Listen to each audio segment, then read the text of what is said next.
నమస్తే, welcome to our channel. AP speaker Ayyanna Patrudu వైసీపీకి ఏఐతో చెక్ పెట్టబోతున్నారా? మరి మొత్తానికి అనర్హత వేటు వైసీపీకి తప్పదా?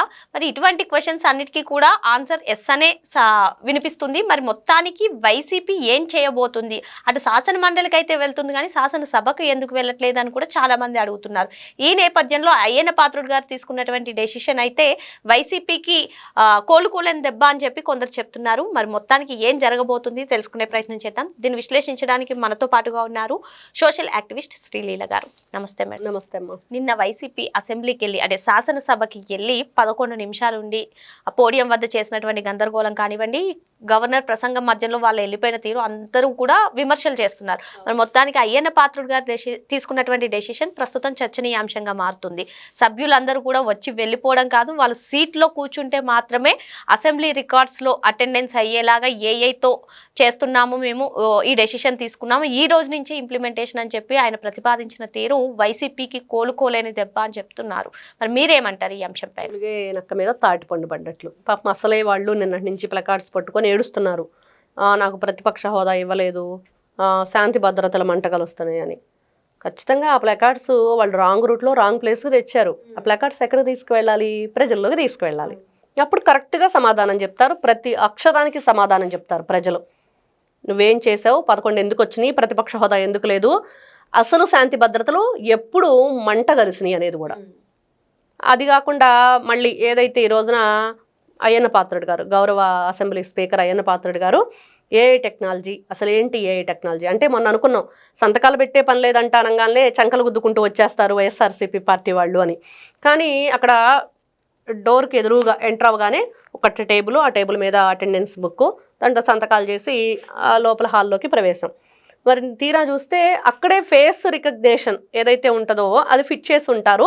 ఖచ్చితంగా అదే ఉండిద్దేమనుకున్నాం. ఫేస్ రికగ్నిషనే కాకుండా వచ్చి కూర్చుంటేనే ఫేస్ రికగ్నిషన్ కూడా కాదు. కానీ ఈరోజు తెలిసిన విషయం ఏంటంటే ఖచ్చితంగా అసలు ఇది భారతదేశంలోనే ఫస్ట్ టైం అసెంబ్లీలో ప్రవేశపెట్టారు. ఢిల్లీలో పార్లమెంట్లో ఉంది, మళ్ళీ అసెంబ్లీలో అయితే భారతదేశంలోనే ఫస్ట్ టైం ఏపీ అసెంబ్లీలో ప్రవేశపెట్టిన ఏఐ టెక్నాలజీ. అంటే ఇప్పుడు ప్రజాప్రతినిధిగా ఎన్నికైన తర్వాత ఎవరైనా సరే అధ్యక్ష అని గొంతు వినిపించుకోవడానికి వాళ్ళే ఆతృతగా అసెంబ్లీకి వెళ్ళడం చూసాం మనం. కానీ ఇప్పుడు మీరు అన్నట్టుగా దేశంలోనే ఫస్ట్ టైం ఏపీలో ఇటువంటి ఏఐతో కూడినటువంటి అటెండెన్స్ పెట్టుకోవడం ఏంటంటారు? ఈ పరిస్థితిని ఎలా చూడాలంటారు? ఏంటంటే ఇప్పుడు ఈ రోజున వాళ్ళు ప్రజల్లోకి వెళ్ళి మీకు మేము మంచి చేస్తాము, నన్ను గెలిపించండి అని అడిగారు. మరి ప్రజలు ఏం చేశారు?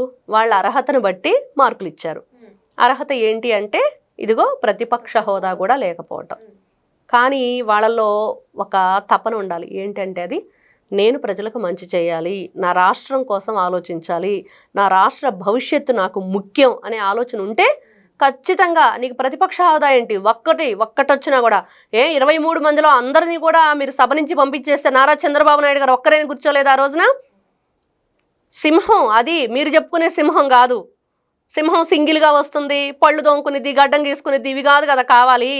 నువ్వు దేనికోసం నిలబడ్డావు, ఎవరి కోసం నిలబడ్డావు, ఎంత ధైర్యంగా నువ్వు పనిచేస్తున్నావు అనేది. అలా కాకుండా సింహం, పులి, కుక్క, నక్క అనుకుంటా ఇలాంటి మాటలు మాట్లాడుకుంటే కుదరదు. ఈ రోజున ప్రజలు మీకు ఏమి ఇచ్చారు అంటే ఇదిగో ఈ విధంగా మీరు ప్రజలకు ఒక నమ్మకాన్ని కలిగించాలి. మీ నియోజకవర్గాల్లో ఉన్న ప్రాబ్లమ్స్ని తీసుకెళ్ళి అక్కడ మీ వాయిస్గా వినిపించాలి.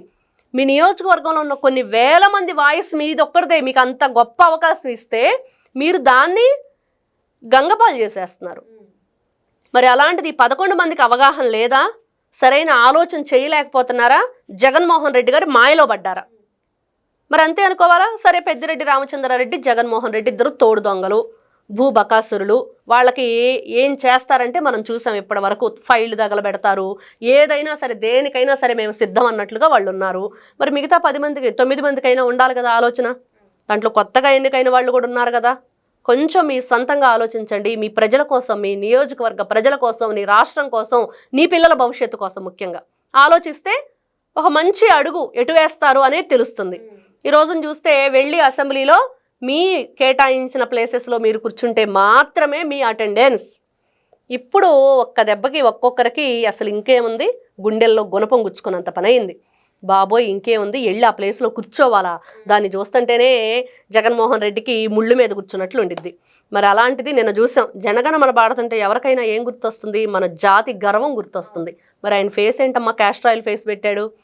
క్యాస్టర్ ఆయిల్ ఫేస్ పెట్టండి, ఆయన చూసినా అదే అనిపించింది. ఇదేంటి జగన్మోహన్ రెడ్డి గారు క్యాస్టర్ ఆయిల్ ఫేస్ పెట్టి మూతంతో పక్కకు పెట్టేసి ఏంటి అలా ఉన్నాడు అని. తీరా చూస్తే ఆయన ప్రాబ్లం ఏంటంటే అసెంబ్లీకి రావటమే పెద్ద ప్రాబ్లం ఆయనకి.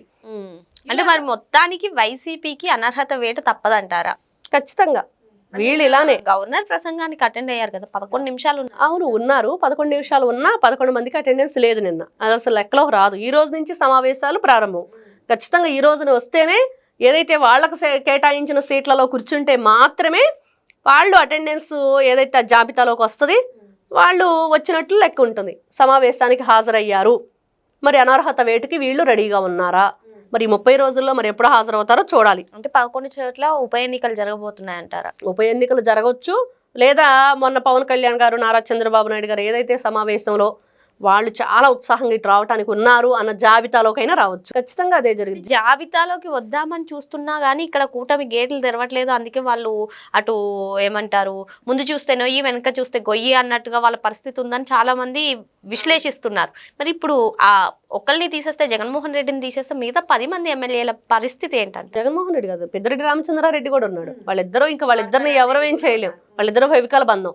వాళ్ళ బంధం ఏంటో కూడా మనకు తెలుసు. మిగతా 9 మంది కూడా ఏ విధంగా గతంలో చూస్తే మంత్రాలయం ఎమ్మెల్యే వాలంటీర్ల గురించి మాట్లాడారు. వాలంటీర్లే మమ్మల్ని ప్రజలకు దూరం చేశారని.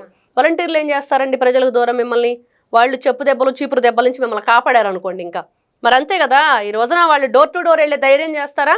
నువ్వు అసెంబ్లీకి వచ్చి మాట్లాడు ధైర్యం ఉంటే వాళ్ళ మీద వీళ్ళ మీద ఈ సాకులు ఎందుకు?